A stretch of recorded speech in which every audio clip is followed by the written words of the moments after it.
In today's video, I'm going to teach you how to add microphone to OBS Studio. Let's get you set up quickly and cleanly.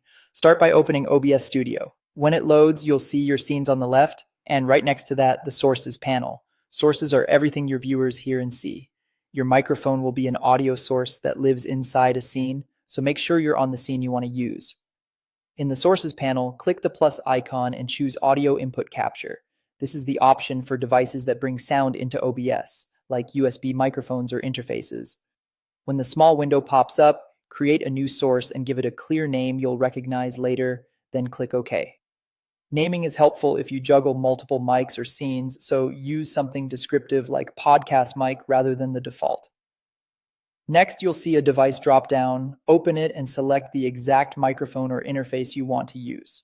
If you don't see your mic, make sure it's plugged in, powered on if it has a switch, and allowed by your operating system's microphone permissions. Sometimes unplugging and reconnecting the USB cable or closing and reopening OBS helps the device appear. With your device selected, click OK, then speak into your microphone. Look at the audio mixer at the bottom of OBS. You should see the meter for your mic moving as you talk. Aim for healthy levels that sit mainly in the green and occasionally touch yellow. If it's constantly slamming into red, it's too loud and can distort. Use the volume fader for your mic in the mixer to fine-tune the level, so normal speech is clear without clipping. For extra polish, click the three dots next to your microphone in the mixer. From here, you can open properties to confirm you picked the right device or go to filters to add audio tools. A noise suppression filter helps cut background hum from fans or AC.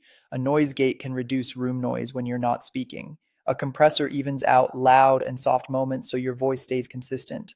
Add one at a time, talk naturally, and listen back to make sure your voice still sounds clean and natural. That's it. You've added your microphone, verified it's working, and applied optional filters for a professional sound. Hit record or go live with confidence, and you're good to go.